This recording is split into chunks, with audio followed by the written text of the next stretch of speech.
Turn on the camera. Now! The chilling text from an unknown number hit me like a blow during dinner with my daughter. Her laughter filled the room, warm and familiar, but the message promised chaos. As she grabbed my hand to take my phone, the door burst open. You won't believe who came. Before we continue, please subscribe to the channel and let us know where you're listening in the comments. My hands trembled as I held the check. The signature looked like mine, but the pen marks wavered where someone had tried too hard to copy my final flourish. $5,000, made out to cash, dated 3 days ago. I'd never written this check. The kitchen door creaked behind me. Emily walked in, designer purse slung over her shoulder, keys jingling in her manicured fingers. She froze when she saw me at the table. "Dad, what are you doing with Emily?" I lifted the check higher, my voice steadier than I felt. "This is your work, isn't it? This signature clearly isn't mine." Her face went pale. She stepped forward, reaching for the paper. "Dad, it's not what you think. I just needed—" I pulled the check back, standing up so quickly my chair scraped against the floor. "You forged my signature?" "Listen to me," her voice cracked. "I'm in trouble, okay? Real trouble. The bills are piling up and I couldn't ask you again after last time. So you decided to steal from me instead?" Emily's composure shattered. She grabbed the edge of the kitchen counter, knuckles white. "It's not stealing. You're my father. I knew you'd help me if you understood." "Understood what? That my daughter is a criminal?" The word hit her like a slap. Her eyes flashed with something dangerous. "A criminal? Really? After everything I've been through since Mom died, you think I wanted this?" My chest tightened. Margaret's death had been hard on both of us, but Emily had spiraled in ways I couldn't follow. The gambling, the shopping, the lies about where the money went. "Your mother always worried you loved money more than people," I said quietly. "Don't!" Emily's voice turned cold. "Don't you dare bring Mom into this. She would have understood. She would have helped me." "By forging checks? By lying to banks?" Emily stared at me for a long moment. Then she laughed, but it sounded broken. "You really think this is about one check? You really have no idea, do you?" Something in her tone made my stomach drop. "What do you mean?" She turned away, walking toward the living room. "Forget it. Just forget everything." I followed her, still clutching the check. "Emily, what did you mean? What don't I know?" She was shoving things into her purse now. Her phone charger from the coffee table, a bottle of perfume from the mantel, moving with the jerky efficiency of someone preparing to run. "Emily, answer me!" "You want answers?" She spun around, eyes blazing. "Fine. This isn't the first time, Dad. It's not even close. And honestly, I'm not sorry. You sit in this house counting your pennies while I'm drowning. Well, congratulations. You finally caught me." The room tilted. My legs felt weak. "What are you saying?" "I'm saying you never understood me. Mom did, but you just judge. Always just criticism, never solutions." She zipped her purse shut with violent force. "I'm done trying to explain myself to someone who sees me as a disappointment." "How many times?" My voice came out as a whisper. Emily paused at the front door, hand on the knob. She looked back at me with something that might have been pity.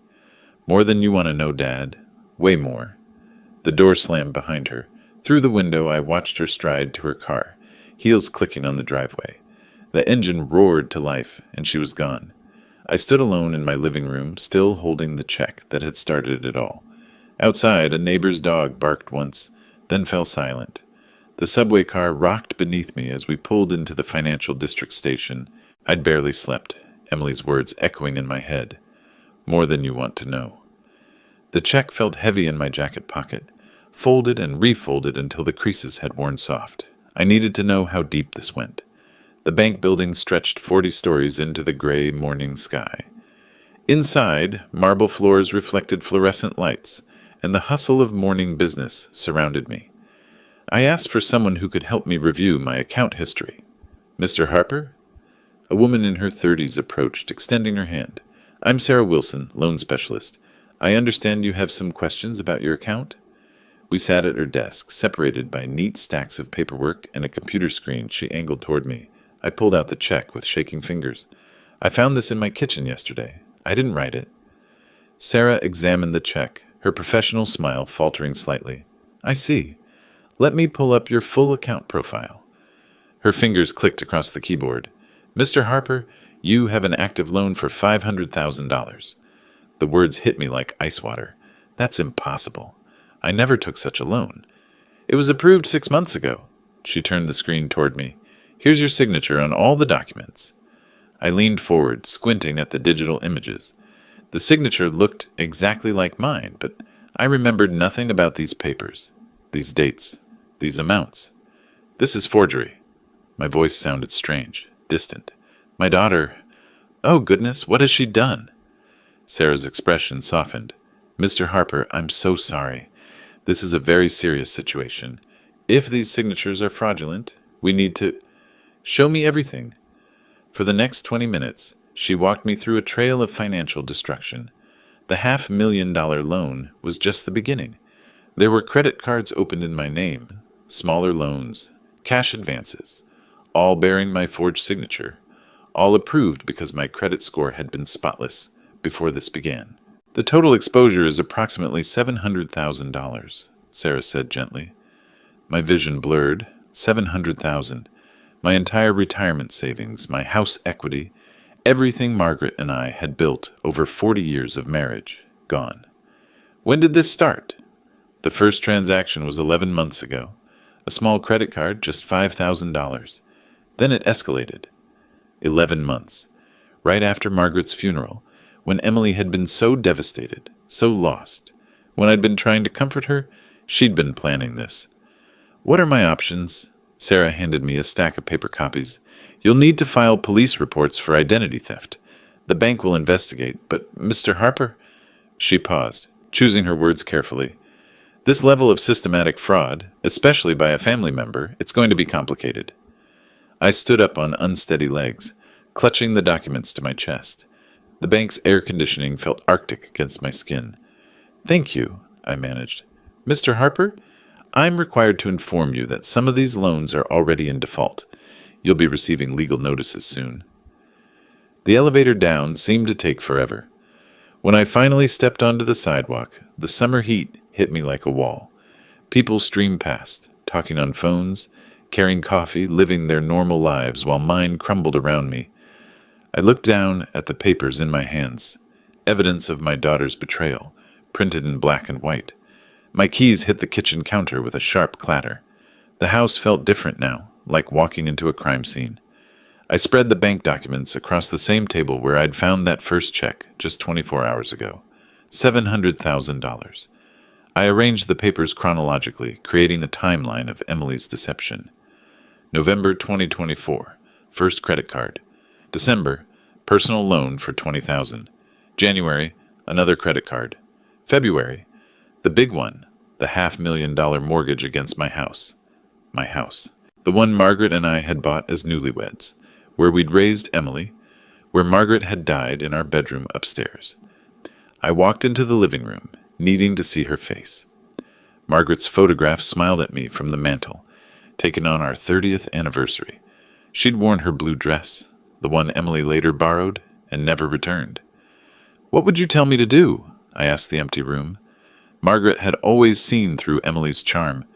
She loves money more than people, she'd said once, after Emily had borrowed $200 and disappeared for a week.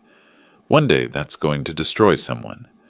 I defended our daughter then, called Margaret too harsh, too suspicious. Now I understood she'd been protecting me. Back in the kitchen, I pulled out a legal pad and started writing. My options were limited and all painful.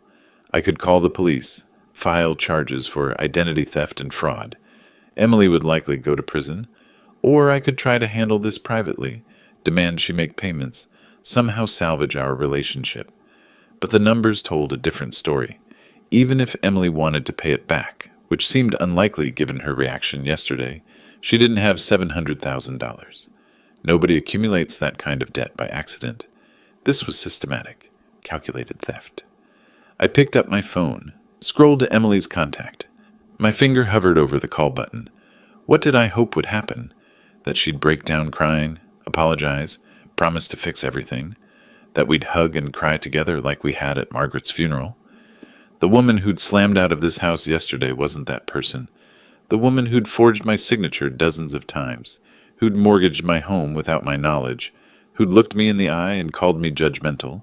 That woman was a stranger, but she was still my daughter. I set the phone down and walked to the window. Emily's childhood swing set still stood in the backyard, rusted but intact.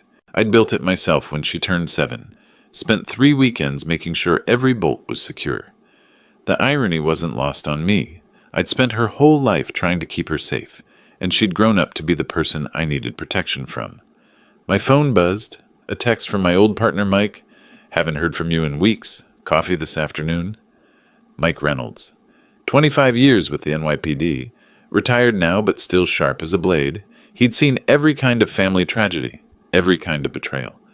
Maybe he'd know what to do when your own child destroys your life.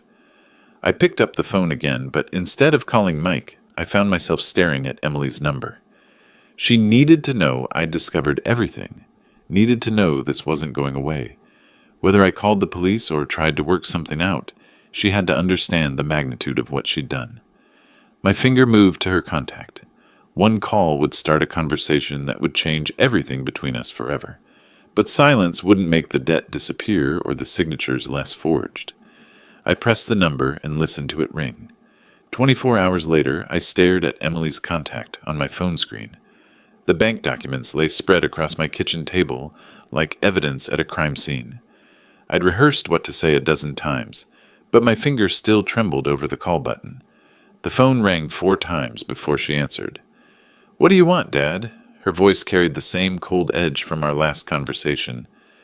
"Emily, I know about the $500,000 loan. Explain this to me." Silence stretched between us. I could hear a television in the background, some comedy show with canned laughter that felt obscene given our circumstances. "What loan?" she asked finally, but something in her tone had shifted. Uncertainty crept in where confidence had been. "The $500,000 you borrowed against my house. The bank showed me everything." "Dad, you're exaggerating. These are just temporary financial difficulties." "Temporary?" I gripped the phone tighter, my voice rising. "I have 12 forged documents here, Emily. 12. Credit cards, personal loans, cash advances, $700,000 total." The television went silent on her end. I pictured her reaching for the remote with shaking hands, the same way I'd reached for that first check. "You went to the bank?" Her voice came out small, like the little girl who used to ask for bedtime stories. I had to know how deep this went, and now I do. I picked up one of the documents, reading from it. November 15th, 24. Personal loan, $20,000. December 3rd, another credit card. January. Stop. The word came out sharp. Just stop, okay? I never meant for it to go this far. But it did go this far. You mortgaged my house, Emily. The house your mother and I bought together, where she died, where I planned to live out my final years. You always think only about money. Her voice turned vicious again. What about what I've been going through? What about my problems? My free hand clenched into a fist. Your problems? You created these problems by stealing from your own father. I didn't steal. I needed help, and you're always so stingy with everything. Mom was right about you. The mention of Margaret hit like a physical blow. Don't you dare mention your mother. She would be ashamed of what you've become. Ashamed? She understood me. She knew what it was like to need things, to want a better life. You never understood either of us. I stood up, pacing to the window. Outside, Mrs. Chen from next door was watering her garden, living her peaceful life while mine exploded around me. Your mother warned me about your relationship with money, I said quietly. She said you loved it more than people. I defended you then. She said that? Emily's voice cracked. She said one day it would destroy someone. I thought she meant you. I never imagined she meant me. Dad, listen? No, you listen. The words came out harder than I intended. I trusted you. After your mother died, I tried to be there for you. I gave you money when you asked. I never questioned where it went. And this is how you repay me?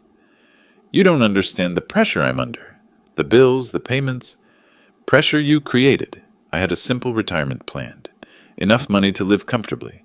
Maybe take a trip Margaret and I always talked about. Now I might lose everything because my own daughter is a criminal. I'm not a criminal. You forged my signature dozens of times. You took out loans in my name. You stole $700,000. What do you call that?" The line went quiet, except for her breathing. Heavy, angry breathing that reminded me of her tantrums as a child. "I call it survival," she said finally. "And if you can't understand that, then maybe Mom was right about more than just money." "What's that supposed to mean?" "Figure it out yourself." The line went dead. I stood holding the silent phone, staring at the black screen that reflected my tired face. In the distance, I could hear children playing in someone's backyard, their laughter carrying on the evening air. $700,000. My daughter. My only family left. I set the phone down next to the documents and tried to figure out what came next. The next morning, I climbed the familiar stairs to Mike's apartment, clutching a manila folder stuffed with bank documents. My legs felt heavy, like I was walking through deep water. I'd barely slept after Emily hung up on me. Mike answered on the second knock, his weathered face creasing with immediate concern. "John, you look terrible." "I need to talk to someone who understands criminals." He stepped aside, gesturing me into his small kitchen. Coffee percolated on the counter, filling the air with familiar comfort. Mike had always been a steady presence. 25 years with the NYPD, retired now but still sharp as a razor. "What's going on?" I sat at his scarred wooden table and opened the folder. Papers spilled out like accusations. "Mike, I don't know what to do. She's my daughter." He poured 2 cups of coffee, black for both of us, and sat down across from me. His gray eyes, the same ones that had interrogated countless suspects, focused on the documents. "Start from the beginning." So I did. The forged check in my kitchen, the bank visit, the horrifying discovery of systematic fraud. Mike listened without interruption, occasionally picking up a paper to examine it more closely. $500,000, he said finally, setting down a loan document. "John, this is serious crime. This isn't shoplifting or writing a bad check. But I can't put my own child in prison." Mike leaned back in his chair, studying me with the patience of someone who'd heard every family tragedy imaginable. "And she can destroy you financially. Have you thought about that?" I had. All night, lying in bed, staring at the ceiling where Margaret and I used to plan our future together. "Give me a little more time. Maybe she'll come to her senses." "Time for what? To forge more signatures? To fix this somehow." Mike stood up, walking to his kitchen window that overlooked the same Brooklyn street where we'd both lived for decades. "John, in my experience, people who commit this level of fraud don't suddenly develop a conscience. She's not some street criminal. She's my daughter. Who stole $700,000 from you?" He turned back to face me. "Family or not, that's felony fraud. Multiple counts." I watched him organize the papers into neat piles, his cop instincts taking over. Document by document, he was building a case, probably without even realizing it. "What would you do?" I asked. "If it were my kid?" Mike sat back down, his expression softening slightly. "I'd want to believe they could change too. But I'd also protect myself." "How?" "File a police report. Get this documented officially. Even if you don't press charges right away, you need legal protection." The thought of walking into a police station, of telling strangers that my daughter was a thief, made my stomach turn. "I can't. Not yet." Mike nodded slowly, but I caught something in his expression. A quick calculation, the kind of look he used to get when planning how to approach a difficult case. "Okay," he said. "But John, promise me something. Don't let her talk you into anything stupid. Don't sign anything. Don't give her access to any more accounts." "I won't. And keep these documents safe." He gestured to the papers. "They're your only proof." I gathered everything back into the folder, suddenly exhausted. Mike walked me to the door, his hand heavy on my shoulder. "You're a good father," he said, "but sometimes good fathers have to make hard choices." I walked home slowly, the folder tucked under my arm like a shield. Behind me, I didn't see Mike return to his kitchen, didn't see him pick up his phone, didn't see the determined expression that crossed his weathered face.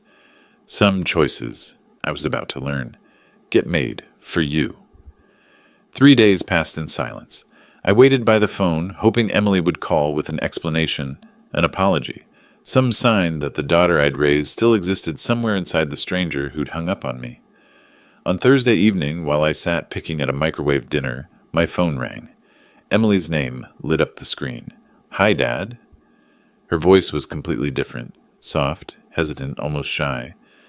I've been thinking about our last conversation. I nearly dropped the phone. I wasn't expecting to hear from you. I know, and I'm sorry about that. I was angry and scared, and I said things I didn't mean. She paused, and I could hear her take a shaky breath. I've been doing a lot of soul-searching these past few days. My heart began to pound with something that felt dangerously like hope. Have you? I realize I hurt you, really hurt you, and I want to make everything right. Her voice carried the same tone she'd used as a child when she'd broken something and wanted to fix it before I noticed. I want that too, sweetheart. Can you come for dinner tomorrow night? I'll cook your favorite. That pot roast with the carrots you always loved when Mom made it. Tears pricked at my eyes. Margaret's pot roast. Emily hadn't cooked it since the funeral. Of course, I knew you'd understand eventually. I do understand. And Dad? Bring all those papers from the bank. We'll go through everything together and figure out how to fix this mess. The relief flooding through me was so intense I had to sit down. Really? You mean that? I mean it. 7 o'clock tomorrow, okay? And Dad? Yes? I love you. I know I don't say it enough, but I do. After she hung up, I sat in my kitchen grinning like a fool. The Emily who'd called me was the Emily I remembered. Thoughtful, remorseful, ready to take responsibility. The harsh woman from our previous conversation must have been fear-talking, panic at being caught. People could change, especially when they realized how much they stood to lose. I spent the next day planning what I'd say, how we'd work together to resolve the financial mess. Maybe she could get a loan from her company, or we could set up a payment plan with the banks. The important thing was that we'd face it together, as a family. At 6:30, I loaded the manila folder into my car and drove toward Manhattan. Traffic was light, and I found parking right outside Emily's building. Everything seemed to be falling into place. As I rode the elevator to her floor, I caught myself humming, something I hadn't done since Margaret died. The smell of pot roast hit me as soon as Emily opened the door, and for a moment, it felt like stepping back in time. Dad! She hugged me tightly, and I noticed she'd done her hair the way Margaret used to like it. I'm so glad you came. The table was set with her good china, candles flickering between wine glasses. She'd even put on the dress I'd bought her last Christmas. This looks wonderful, Em. I wanted it to be special, a new beginning for us. She took the folder from my hands, setting it carefully on the side table. We'll look at all this after dinner, okay? I want to understand everything. I squeezed her hand, overwhelmed with gratitude that my daughter had come back to me. I had no idea she was setting the perfect trap. I woke before dawn, my mind immediately turning to tonight's dinner. For the first time in days, I felt something resembling hope stirring in my chest. Emily wanted to fix things. My daughter was coming back to me. The morning routine felt different, purposeful. I selected my best navy suit, the one Margaret always said made my eyes look younger, and pressed it carefully. Every crease had to be perfect for tonight. After breakfast, I pulled out our family photo albums, something I hadn't done since Margaret's funeral. Page after page of Emily's childhood, her first day of school, missing front teeth in Christmas pictures, graduation from high school with that radiant smile. Where had that sweet girl gone? There she was at age 7, flower in her hair from helping Margaret bake cookies, and at 15, rolling her eyes at my camera but laughing despite herself. The transformation hadn't happened overnight. Somewhere between her college years and now, the daughter I knew had disappeared, replaced by someone desperate enough to steal from her own father. Tonight, I get her back, I told Margaret's photograph on the mantel. By noon, I'd organized all the bank documents into chronological order. Each paper told part of the story of Emily's desperation, but tonight, they'd also tell the story of our reconciliation. We'd work through this together, create a payment plan, rebuild our relationship on honesty. The flower shop on 7th Avenue had white roses, Emily's favorite since she was small. Margaret used to buy them for her birthday every year. Special occasion? The elderly woman behind the counter asked. I'm reconciling with my daughter. Her face lit up. How wonderful! These will be perfect. I selected a dozen, asking her to wrap them in pale yellow paper. Emily used to say yellow was the color of new beginnings. The afternoon passed slowly. I cleaned the house again, though it was already spotless. Checked my appearance in the mirror a dozen times. Practiced what I'd say. Emily, we can work through anything together. I love you more than you'll ever know. At 5 o'clock, I called a cab. The documents went into my old leather briefcase, the flowers cradled carefully in my arms. Margaret's engagement ring, which I'd been saving for Emily's wedding day, went into my jacket pocket. Maybe tonight I'd give it to her anyway, as a symbol of trust restored. The subway ride to Manhattan felt eternal. Other passengers hurried past, lost in their own lives, while I clutched the briefcase that contained the evidence of my daughter's crimes and our path to forgiveness. Emily's building rose before me, glass and steel reaching toward the darkening sky. I checked my watch. 6:55 p.m. Perfect timing. In the elevator, my reflection looked back at me, hopeful, nervous, still believing that love could conquer anything. The flowers filled the small space with their sweet scent, promising new beginnings. Tonight, everything would be different. The elevator doors opened to reveal Emily waiting in her doorway, stunning in the blue dress I'd bought her last Christmas. She rushed forward, embracing me with what felt like genuine warmth. "Dad, you look wonderful." She took the flowers, burying her face in the petals. "White roses, you remembered." Her apartment smelled like pot roast, just as promised. The dining table was set with her good china, candles flickering between crystal glasses. For a moment, it felt like stepping back in time to family dinners, when Margaret was alive. "This is beautiful, Em. I wanted tonight to be special. A new beginning for us." She guided me to the couch, taking my briefcase and setting it carefully on the side table. "Wine? I got that Merlot you like?" We sat across from each other at the elegant table, but something felt off. Emily kept glancing at my briefcase, and I noticed scattered bills peeking out from beneath magazines on her coffee table. Credit card statements, overdue notices, the detritus of financial chaos barely hidden. "The pot roast is just like Mom's," I said, trying to recapture the warmth of our phone conversation. "I found her recipe card."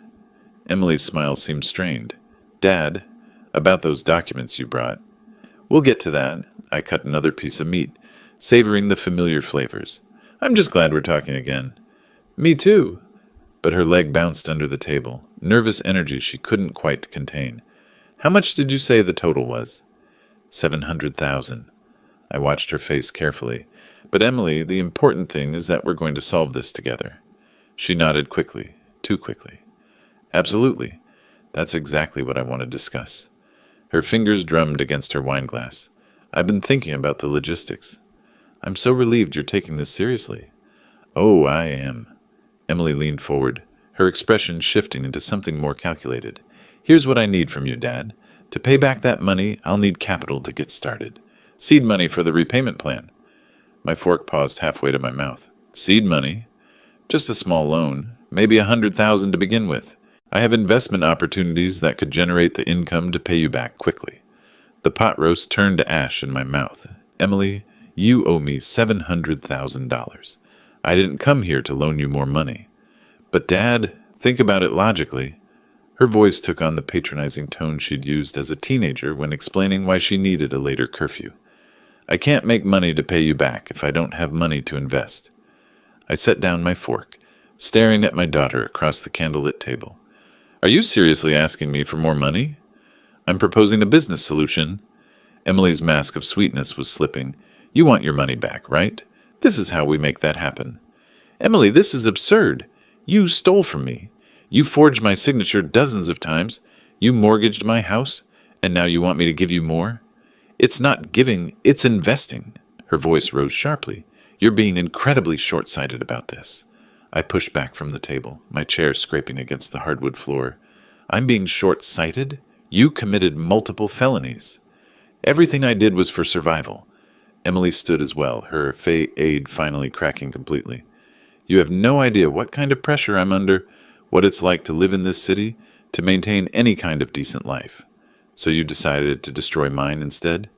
"I decided to use resources that were ultimately going to be mine anyway." She gestured wildly around her expensive apartment. "When you die, I inherit everything. I just needed access to some of it now." The words hit me like physical blows. This wasn't my daughter speaking. This was a stranger wearing Emily's face, coldly calculating my death as a business opportunity. "Get out," she said suddenly. "What?" "Get out of my apartment. Take your moral outrage and your self-righteousness and leave." Emily moved toward the side table where my briefcase sat. "And take these documents with you." I reached for the briefcase, but she was closer. Our hands collided on the leather handle. "Give me that," I said. "No." Her grip tightened. "I think I'll keep these." We stood there, both holding on to the briefcase, our faces inches apart. In her eyes I saw nothing of the little girl who used to beg for bedtime stories, only cold calculation and barely controlled rage. My phone buzzed in my pocket. The police officers moved through Emily's apartment with methodical precision, their cameras flashing as they documented every scattered document. I stood by the window, watching them work, still holding my phone with that mysterious message glowing on the screen. "Mr. Harper?" Detective Morrison approached me, his notebook ready. "We'll need a formal statement about the crimes committed against you." I nodded numbly, unable to process how quickly everything had changed. An hour ago, I'd been hoping for reconciliation with my daughter. Now she was in handcuffs, and strangers were photographing evidence of her betrayal. "These documents will become evidence in the prosecution," Morrison explained, carefully bagging each paper.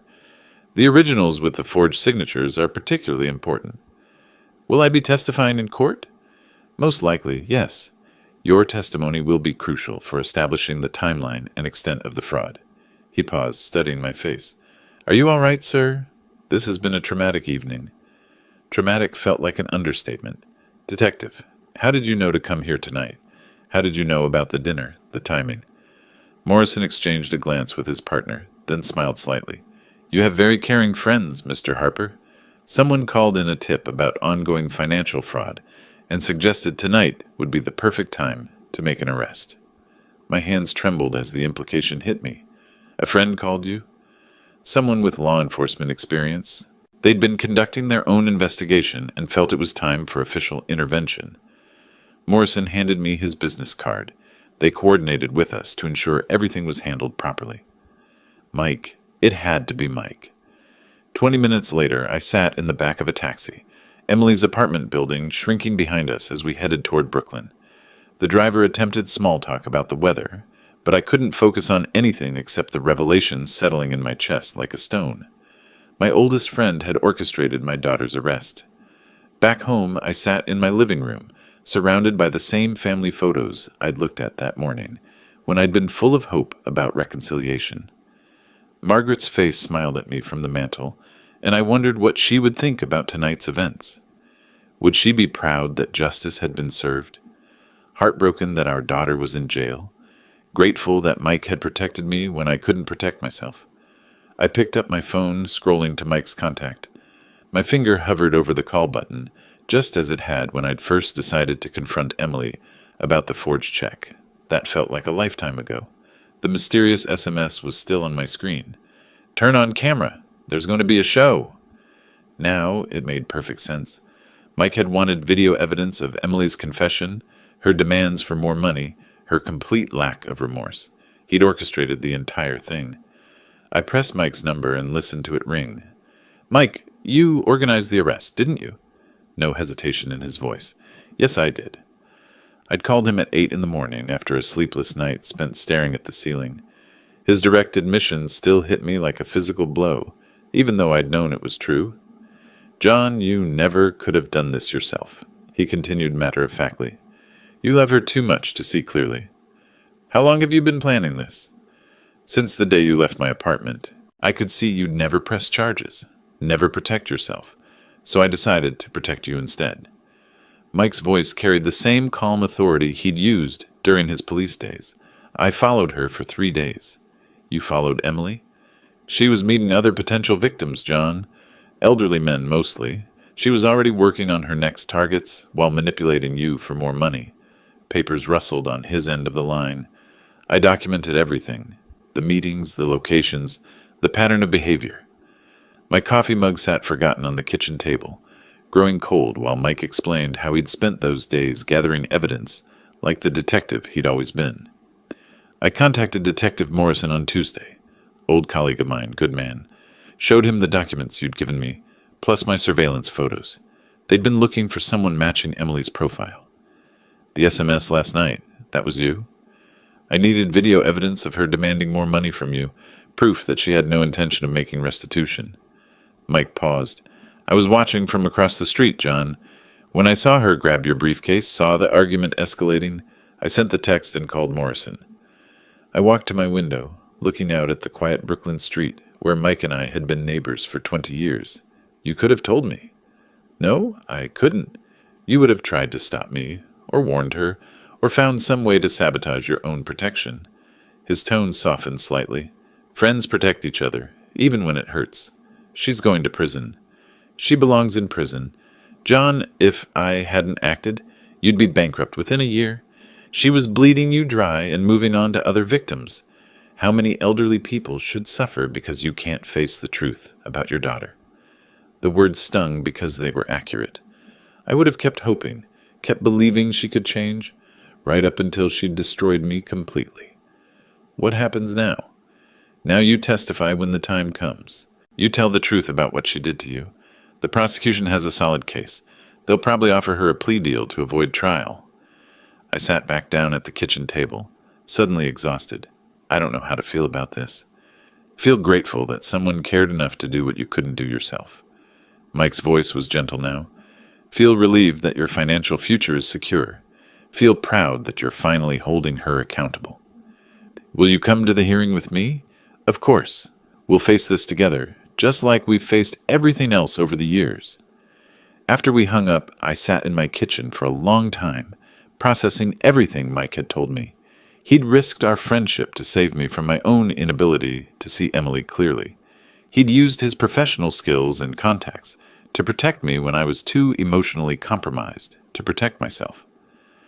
Margaret had always said Mike was the best friend a person could have. Now I understood why.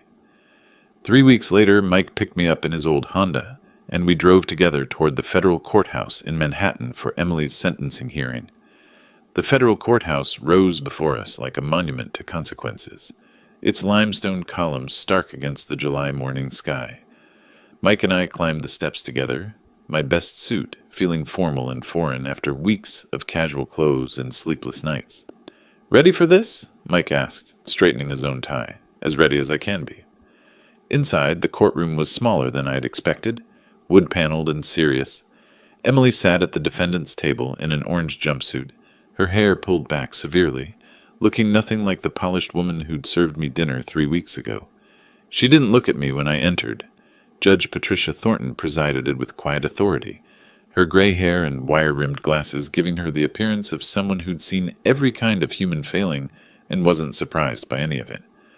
"Mr. Harper," she said when my turn came to speak, "would you like to provide a victim impact statement?" I stood on unsteady legs, the prepared speech trembling in my hands. "Your Honor, my daughter stole $700,000 from me over the course of 11 months. She forged my signature, opened accounts in my name, and mortgaged my house without my knowledge." My voice grew stronger as I continued. "But the financial damage isn't the worst part. She destroyed my trust, manipulated my love for her, and showed no remorse until she was caught. Even then, she demanded more money instead of offering to make things right." Emily's shoulders shook slightly, but she still didn't turn around. "I love my daughter," I concluded, "but I can't enable her destructive behavior anymore. She needs to face the consequences of her choices." When Emily was finally allowed to speak, she stood slowly, her voice barely audible. "I'm sorry for what I did to my father. I was desperate and made terrible choices." But even her apology felt calculated, practiced during weeks in custody. Judge Thornton's sentencing was comprehensive and final. "Emily Harper, you are hereby sentenced to 4 years in federal prison for identity theft, document forgery, and bank fraud. You are also ordered to provide full restitution to the victim in the amount of $700,000. The gavel came down with a sound like a door closing forever. As they led Emily away, she finally looked at me. "I hope you're happy now," she said quietly. "I hope you learn responsibility," I replied. Outside the courthouse, Mike and I walked slowly down the steps, the summer heat washing over us like a cleansing wave. "Justice has been served, friend." Mike said simply. I nodded, feeling something I hadn't experienced in months. Peace, not happiness. There was nothing happy about watching your child face the consequences of their crimes. But peace, finally, after months of manipulation and lies. Thank you, I told Mike, for doing what I couldn't do. That's what friends are for. We walked toward his car, two old men who'd learned that sometimes protecting someone means refusing to enable their worst impulses. Margaret would have understood. She'd always known that love without boundaries wasn't love at all. It was just another form of harm. Emily would serve her time, pay her debt, and hopefully learn something about accountability.